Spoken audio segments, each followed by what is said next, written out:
सकते हैं। Chemical kinetics हम लोग स्टार्ट करेंगे बेटा। केमिकल काइनेमेटिक्स, केमिकल काइनेटिक्स कह दो, केमिकल काइनेमेटिक्स कह दो। तो आज हम केवल इस केमिकल काइनेटिक्स का इंट्रोडक्शन पढ़ेंगे, कुछ इंट्रोडक्शन पढ़ेंगे, कुछ बातें हम लोग लिखेंगे। सबसे पहले तो हम लोग ये कहेंगे कि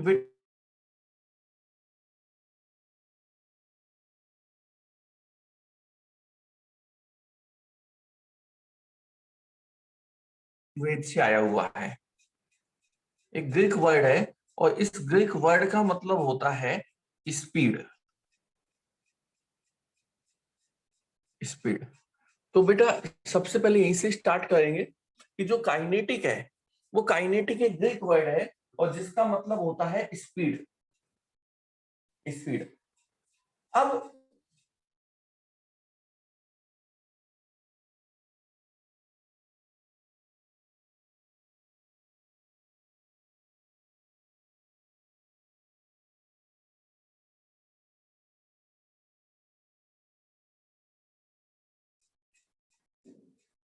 kinetic is a branch of chemistry, is branch of physical chemistry या chemistry in which we deal, in which we deal, in which we deal chemical kinetics chemistry की वो ब्रांच है जिसमें हम लोग डिस्कस करते हैं। क्या क्या चीज डिस्कस करते हैं? ए बेटा सबसे पहले तो हम डिस्कस करते हैं रेट ऑफ रिएक्शन। रेट का मतलब होता है स्पीड। ये अगर कोई रिएक्शन होगी तो वो किस स्पीड से होगी? रेट ऑफ रिएक्शन या स्पीड ऑफ रिएक्शन। नंबर 2 पे जो हम डिस्कस करते हैं वो होती है factor affect, factor affecting rate of reaction.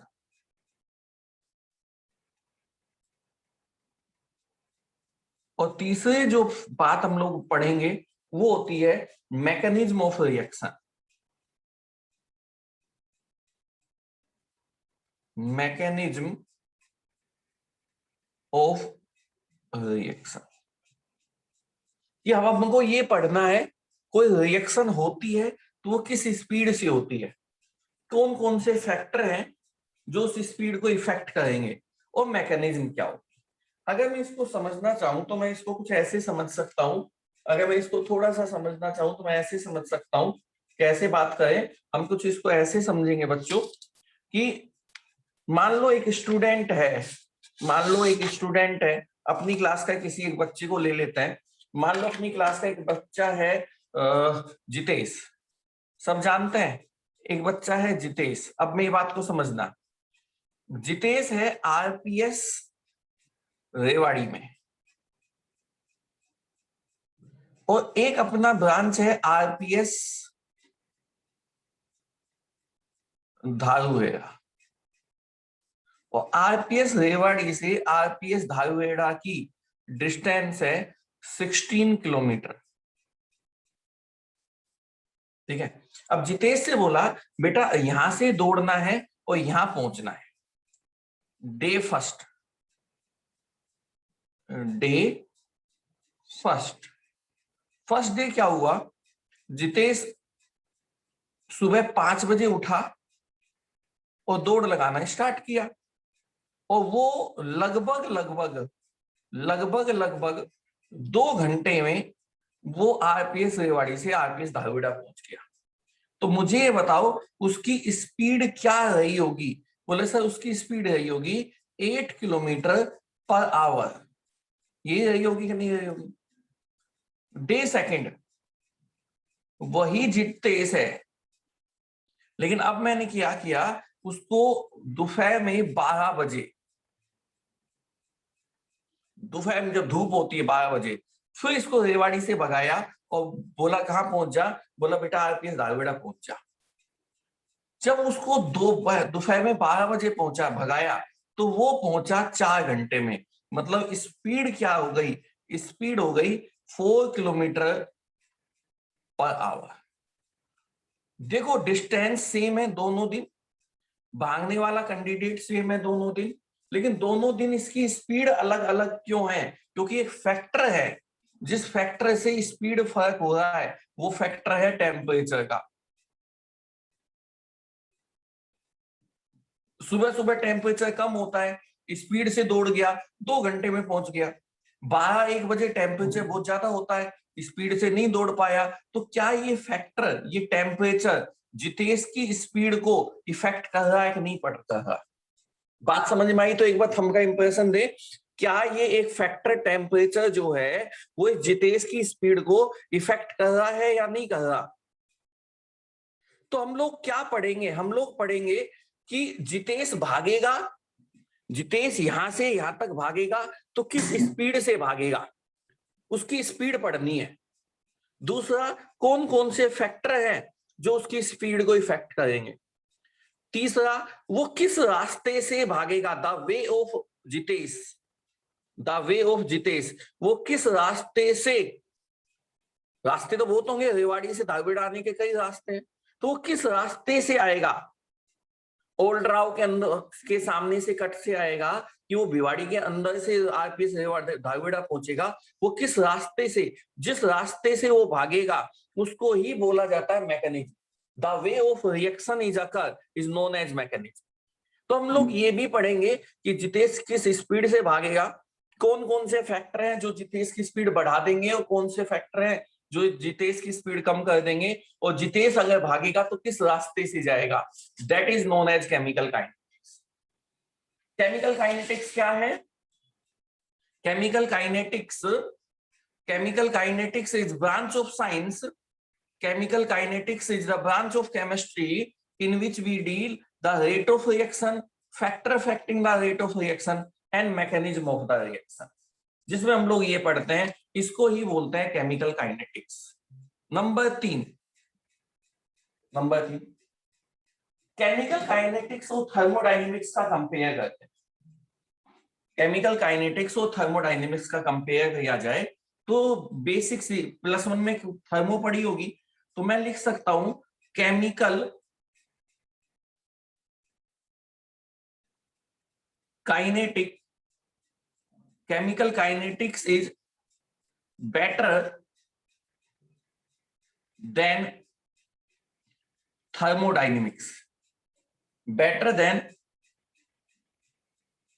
Thermodynamics, better than thermodynamics. Chemical kinetics is better than thermodynamics.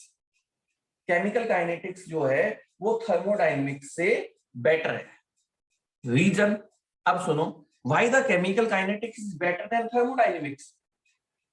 Chemical kinetics is, why the chemical kinetics is better than thermodynamics, because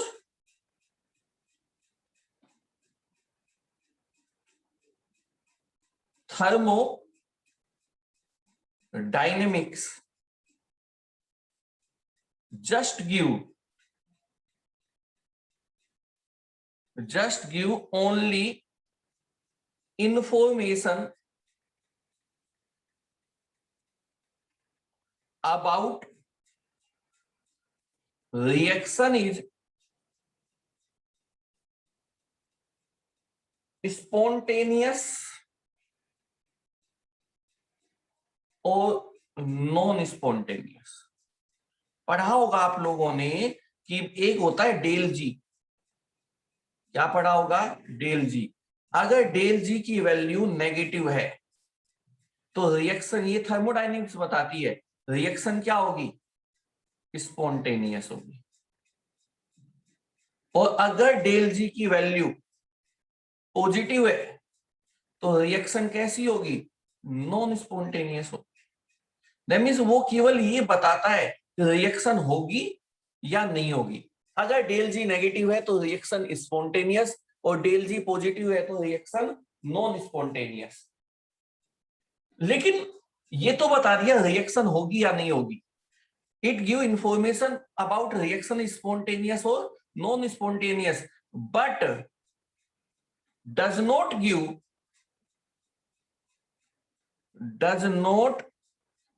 give information about speed. वो केवल ये बताता है कि reaction होगी या नहीं होगी। अगर डेल जी नेगेटिव है तो रिएक्शन हो स्पॉन्टेनियस हो जाएगी, डेल जी पॉजिटिव है तो रिएक्शन नॉन स्पॉन्टेनियस नहीं होगी। लेकिन वो ये नहीं बताता कि रिएक्शन होगी तो किस स्पीड से होगी। दैट मींस ना तो वो स्पीड बताता है, फैक्टर थोड़ा बहुत बताता है, 100% फैक्टर डिस्कस नहीं करता, ना वो मैकेनिज्म पे बात करता है। थर्मोडायनेमिक्स केवल ये बताता है रिएक्शन स्पॉन्टेनियस और नॉन स्पॉन्टेनियस होगी या नहीं होगी, लेकिन वो ये नहीं बताता अगर होगी तो किस स्पीड से होगी। इस वजह से कहते हैं chemical kinetics is better than thermodynamics. इस वजह से क्या कहते हैं, chemical kinetics is better than thermodynamics. अब अगली बात करते हैं thermodynamics, chemical kinetics better than thermodynamics, लेकिन केमिकल काइनेटिक्स में कमी क्या है? केमिकल काइनेटिक्स में कमी क्या है, दिक्कत कहां है? केमिकल काइनेटिक्स में कमी क्या है? देखो, रिएक्शन तीन तरह से होती है बेटा। एक तो कुछ रिएक्शंस होती है जो बहुत ज्यादा फास्ट होती है, कुछ रिएक्शन होती है जो बहुत ज्यादा फास्ट होती है। जैसे मैं लिख दूं NaOH प्लस HCl, क्या बनेगा सबको पता है, NaCl प्लस HOH। एक होती है जो बहुत ज्यादा स्लो होती है, अब जैसे रस्टिंग ऑफ आयरन,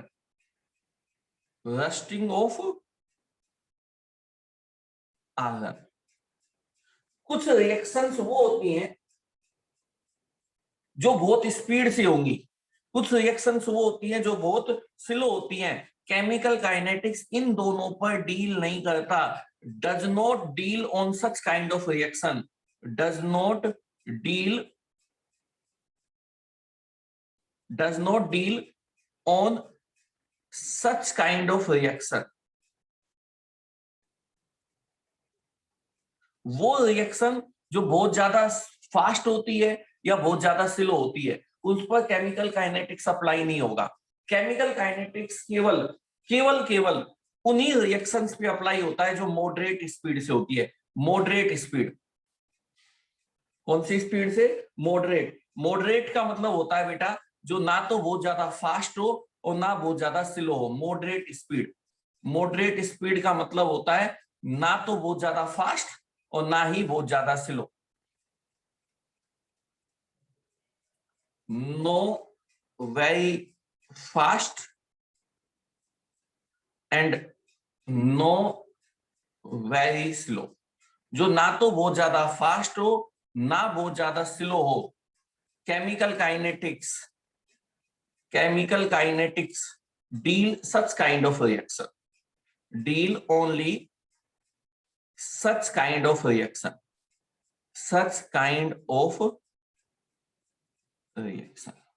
ये केमिकल काइनेटिक्स का छोटा सा एक इंट्रोडक्शन कि केमिकल काइनेटिक्स है क्या, छोटा सा इंट्रोडक्शन है केमिकल काइनेटिक्स का। फिर से देख लो, फिर से समझो। केमिकल काइनेमेटिक्स या काइनेटिक्स, काइनेटिक एक ग्रीक वर्ड है जिसका मतलब होता है स्पीड। केमिकल काइनेटिक केमिस्ट्री की वो ब्रांच है जिसमें हम तीन चीजें डिस्कस करेंगे। यहां से स्टार्ट करेंगे, सबसे पहले रेट ऑफ रिएक्शन पढ़ेंगे, फिर फैक्टर पढ़ेंगे, फिर मैकेनिज्म पढ़ेंगे। केमिकल काइनेटिक्स थर्मोडायनेमिक्स से बेटर है क्योंकि थर्मोडायनेमिक्स केवल ये बताता है रिएक्शन स्पॉन्टेनियस या नॉन स्पॉन्टेनियस, उसकी स्पीड नहीं बताता। बस एक कमी है केमिकल काइनेटिक्स की, केमिकल काइनेटिक्स ना तो बहुत ज्यादा फास्ट रिएक्शन और ना बहुत ज्यादा स्लो रिएक्शंस पे काम करती है। केमिकल काइनेटिक्स केवल उन्हीं रिएक्शंस पे अप्लाई होती है जो बहुत ज्यादा ना तो बहुत ज्यादा फास्ट हो, नो बहुत ज्यादा स्लो, जो नॉर्मल स्पीड से होगी, उन ही रिएक्शंस पर केमिकल काइनेटिक्स अप्लाई होती है। क्या ये बात समझ में आई? आगे चलें।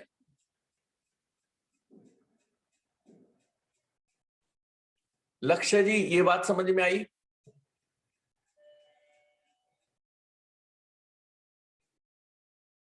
लक्ष्य जी ये बात समझ में आई?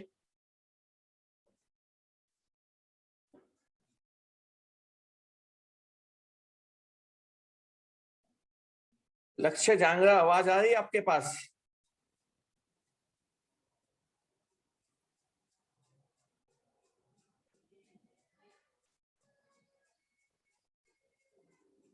तो ये बात समझ में आई? लक्ष्य जी ये बात समझ में आई आपको? चल सकते हैं आगे। ये बेसिक इंट्रोडक्शन है, ये बेसिक सा इंट्रोडक्शन है, एक बार नोट डाउन करो। और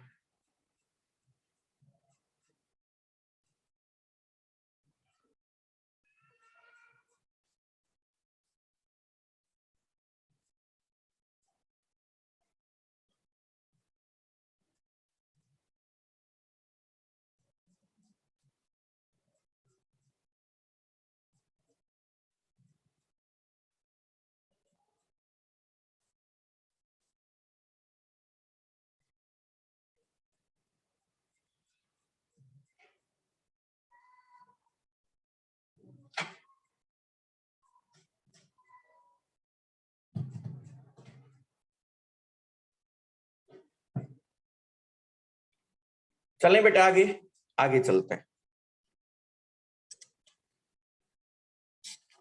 आगे चलते हैं। और अब हम लोग पहला फैक्टर पढ़ेंगे।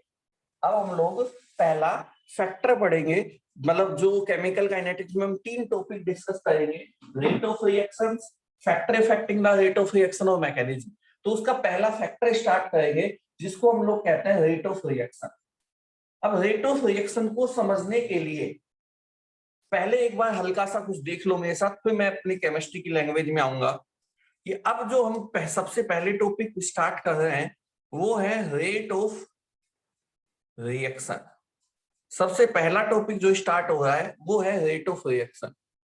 अब रेट ऑफ रिएक्शन क्या है वो समझना, रेट ऑफ रिएक्शन क्या है वो समझना बेटा, बड़े ध्यान से समझना। और एक छोटा सा एग्जांपल लेके समझाता हूं। ये है टाइम, ठीक है। और मान के चलो हम लोगों ने एक मशीन लगाई है, एक कंपनी स्टार्ट की है आशीर्वाद जैसे, गेहूं खरीदते हैं और गेहूं का आटा बना करके हम लोग मार्केट में बेचते हैं। बात समझना, टाइम, हम लोगों ने एक बिजनेस स्टार्ट किया है, क्या गेहूं खरीदते हैं मार्केट से, आटा बनाते हैं, पैक करके मार्केट में बेच देते हैं, ठीक है। टाइम है 0 सेकंड। अब बात को समझना, मेरी बात को, टाइम है 0 सेकंड, मतलब अभी कंपनी स्टार्ट नहीं हुई, अभी रिएक्शन से स्टार्ट नहीं हुई। उस समय हमारे पास गेहूं है 100 kg, उस समय आटा कितना होगा 0 kg, क्योंकि अभी तो कंपनी स्टार्ट हुई नहीं। अब कंपनी स्टार्ट हो गई, 1 सेकंड बाद मैं चेक करता हूं तो ये हो जाता है 97 kg और ये हो जाता है 3 kg। 2 सेकंड बाद मैं चेक करता हूं तो ये हो जाता है 94 kg और ये हो जाएगा 6 kg। 3 सेकंड बाद आके चेक करूं तो ये 91 kg और ये हो जाएगा 9 kg। अब मुझे बताओ अपनी इस मशीन का गेहूं से आटा बनाने की स्पीड क्या है। अब बच्चे कहेंगे सर स्पीड जो है ना, वो स्पीड जो है वो स्पीड है 3 kg पर सेकेंड की।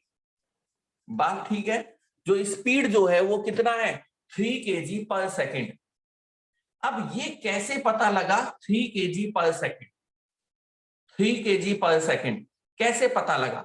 तो मैं एक बात कह सकता हूं, 1 सेकेंड में जितना प्रोडक्ट बना, प्रोडक्ट की कंसंट्रेशन समय के साथ बढ़ रही है और रिएक्टेंट की कंसंट्रेशन समय के साथ कम होती है।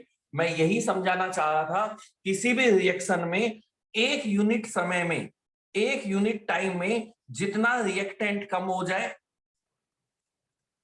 या 1 यूनिट टाइम में जितना प्रोडक्ट इंक्रीज हो जाए,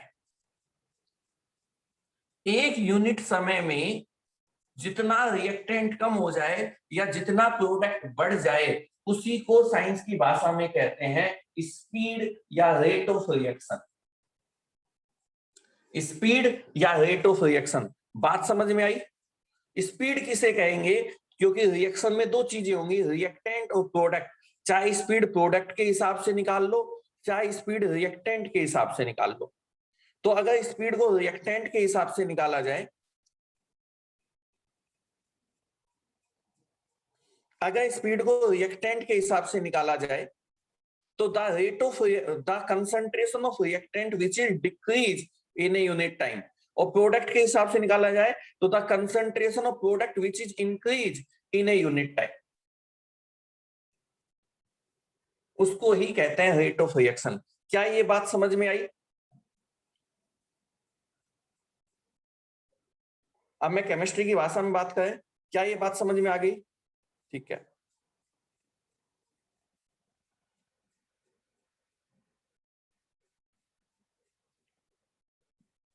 मयंक बेटा आपकी ड्यूटी है, आज कृष्णा एब्सेंट है, तो आप है ना एक बार अटेंडेंस का स्क्रीनशॉट लेकर के आप मुझे भेजेंगे।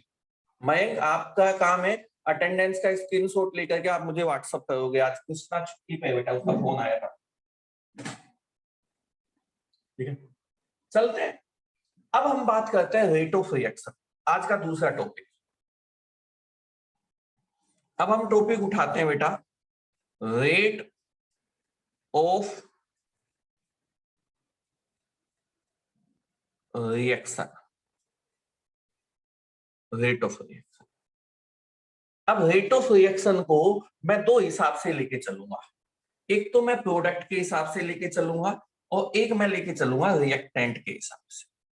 तो मैं इसको दो हिस्सों में बांट देता हूं, एक तो मैं लेके चलता हूं प्रोडक्ट के हिसाब से और एक लेके चलता हूं रिएक्टेंट के हिसाब से। वैसे रेट ऑफ रिएक्शन को स्मॉल आर से रिप्रेजेंट करता है, ये याद रख लेना, रेट ऑफ रिएक्शन को स्मॉल आर से रिप्रेजेंट करता है। अब एक साइड ले लेता हूं मैं रिएक्टेंट और एक साइड में ले लेता हूं product.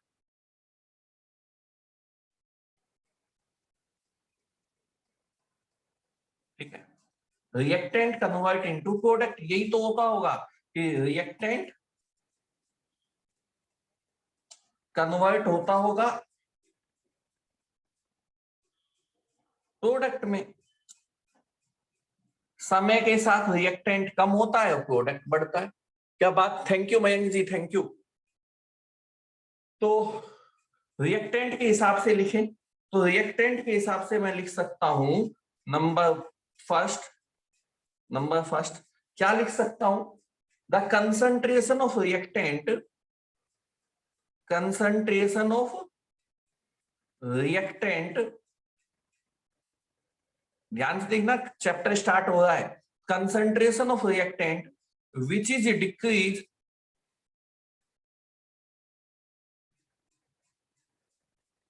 in a unit time, in a unit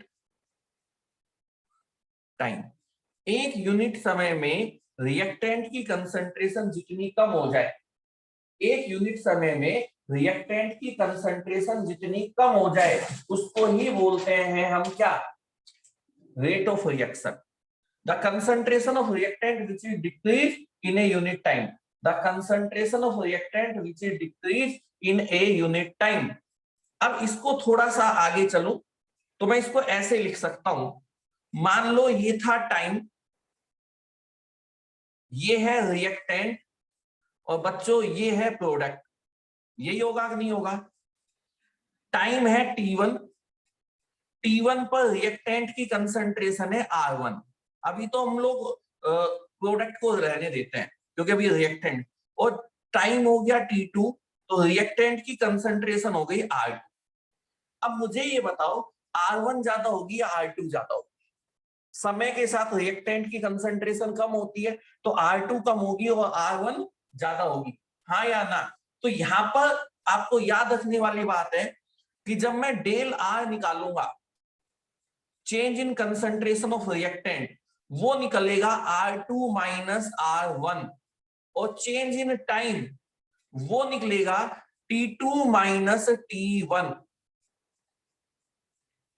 यही होगा। तो रेट ऑफ रिएक्शन क्या होगी? रेट ऑफ रिएक्शन क्या होगी? रेट ऑफ रिएक्शन होती है minus change in concentration of reactant divide by change in time. यहां पर माइनस का मतलब ये बिल्कुल नहीं है कि रेट ऑफ रिएक्शन नेगेटिव है। रेट ऑफ रिएक्शन कभी भी नेगेटिव नहीं होती। यहाँ पे माइनस का इसलिए लगाया गया है क्योंकि with respect to time reactant की कंसंट्रेशन कम हो रही है, तो यहाँ R2 माइनस R1 की वैल्यू नेगेटिव आएगी। तो ये जब नेगेटिव होगी तो नेगेटिव नेगेटिव से मल्टीप्लाई करके पॉजिटिव हो जाएगा। तो कोई पूछ ले क्या रेट ऑफ रिएक्शन कभी नेगेटिव? दुनिया में किसी की स्पीड कभी नेगेटिव नहीं होती। आपने अपनी गाड़ी देखी होगी, बाइक देखी होगी, गाड़ी और बाइक में जो स्पीड का मीटर होता है वो 0 से स्टार्ट होता है, 120 तक जाता है। आपकी गाड़ी जब खड़ी हुई है तो उसकी स्पीड कितनी है? 0 kilometre per hour.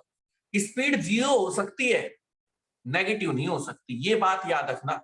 Rate of reaction 0 हो सकती है लेकिन नेगेटिव नहीं होगी। यहाँ नेगेटिव साइन केवल ये शो कर रहा है कि समय के साथ रिएक्टेंट की कंसंट्रेशन कम हो रही है। और मैं तीसरे नंबर पे इसको ऐसे बना सकता हूँ, इसी को अगर मैं ग्राफ के फॉर्म में बनाऊं तो क्या मैं ऐसे बना सकता हूं बच्चों?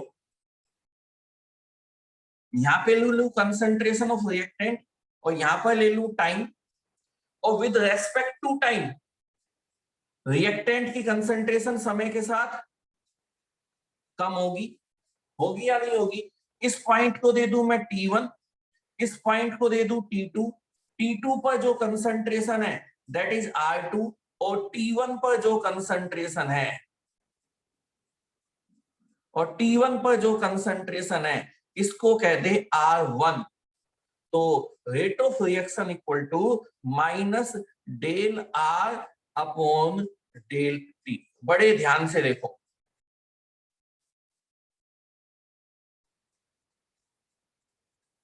बड़े ध्यान से देखो, प्रोडक्ट की साइड आ जाओ, प्रोडक्ट की साइड आ जाओ। अब प्रोडक्ट की साइड आ जाते हैं। क्या कहूंगा? Concentration of product which is increase, decrease नहीं, which is increase in a unit time. The concentration of product which is increase in a unit time. एक यूनिट समय में प्रोडक्ट का कंसंट्रेशन जितना बढ़ जाता है। अब इसी को इस हिसाब से बनाए, यहां ले टाइम, यहां ले रिएक्टेंट, ये कन्वर्ट होगा प्रोडक्ट में। जब टाइम T1 सेकेंड था तो प्रोडक्ट की कंसंट्रेशन थी P1। जब टाइम T2 सेकेंड हो गया तो प्रोडक्ट की कंसंट्रेशन हो गई P2। तो बताओ P1 ज्यादा होगा या P2 ज्यादा होगा? बोले प्रोडक्ट की कंसंट्रेशन समय के साथ बढ़ती है तो P2 ज्यादा होगा। तो del P equal to P2 minus P1 positive आएगा, और del T equal to T2 minus T1। तो बताओ रेट ऑफ रिएक्शन क्या होगी? R equal to plus del P upon, यहां प्लस का मतलब है with respect to time product की कंसंट्रेशन बढ़ रही है। यहां माइनस का मतलब है with respect to time reactant की कंसंट्रेशन कम हो रही है। और अगर मैं इसका भी ग्राफ बनाऊं तो क्या ये ग्राफ ऐसा नहीं बनेगा बच्चों? ये कंसंट्रेशन ऑफ प्रोडक्ट, ये टाइम, और समय के साथ प्रोडक्ट की कंसंट्रेशन बढ़ती है। T1 पर, T1 पर प्रोडक्ट की कंसंट्रेशन है, ये T1 पर प्रोडक्ट की कंसंट्रेशन है P1, और T2 पर, ये T2 पर प्रोडक्ट की कंसंट्रेशन है P2। तो R इक्वल टू क्या हो जाएगा? Plus del P upon del T।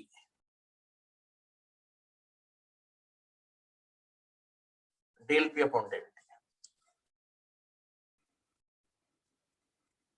तो कॉमन डेफिनेशन अब नोट डाल के लिखना। अब नोट डाल के 2-3 पॉइंट लिखेंगे, काम के पॉइंट है, नोट डाल के 2-3 पॉइंट लिखेंगे। अब नोट डालेंगे, 2-3 पॉइंट लिखेंगे। रिएक्शन स्पीड, रिएक्शन की स्पीड, या लिख दो rate of reaction, rate of reaction never be negative, never be negative, may be zero. Rate of reaction कभी भी नेगेटिव नहीं होती।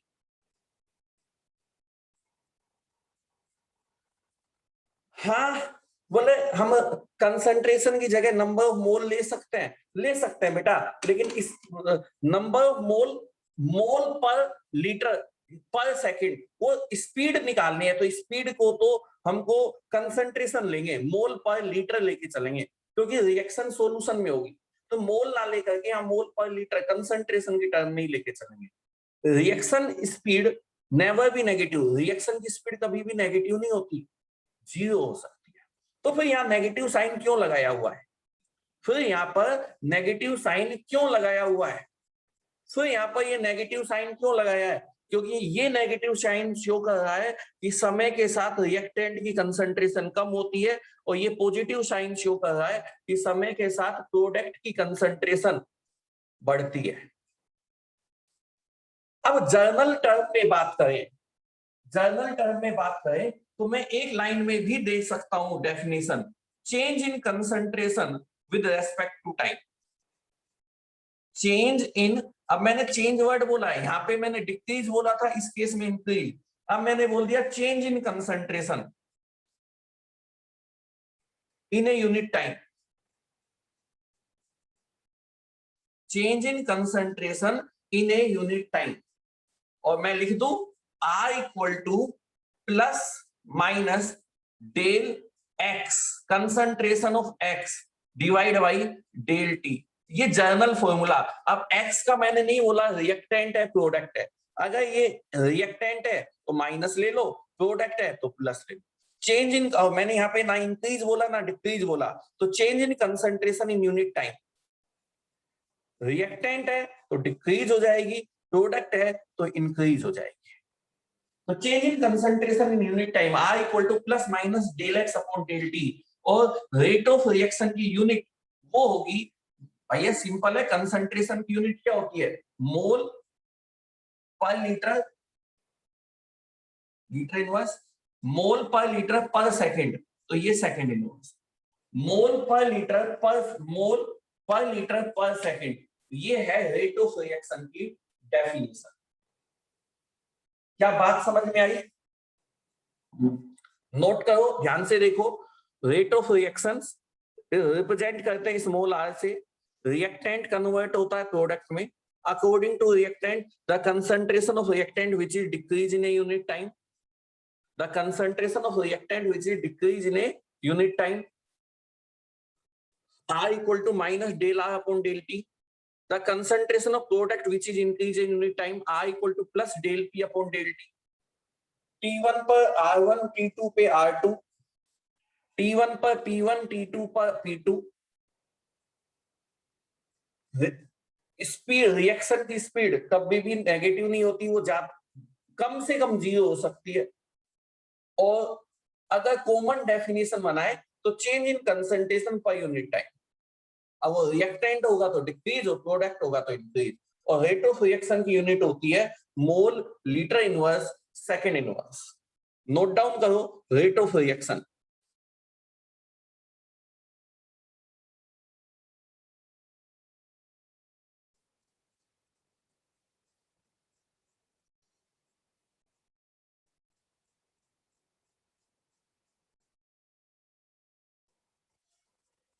नोट डाउन करो बच्चों रेट ऑफ रिएक्शन,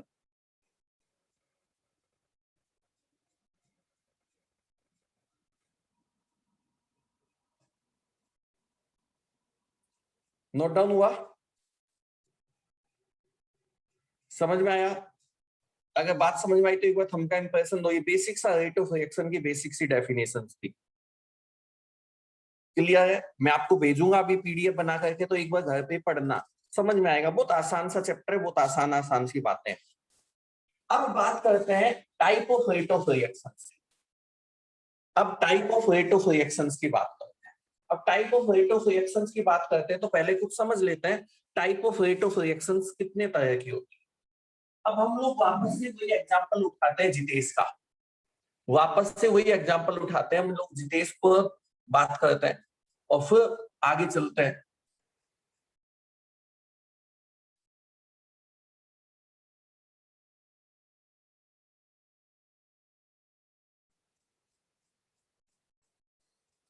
बात करते हैं हम लोग type of rate of reaction. पहले समझा देता हूं फिर लिख देंगे। तो टॉपिक लिखता हूं, टॉपिक है type of rate of reaction. Type of rate of reaction. अब type of rate of reaction पे बात करें तो देखो ये जितेश है, ये जितेश है। जितेश स्टार्ट हुआ दौड़ना आरपीएस रेवाड़ी से, कितने बजे? सुबह 5 बजे। और वो पहुंच गया आरपीएस धारवेड़ा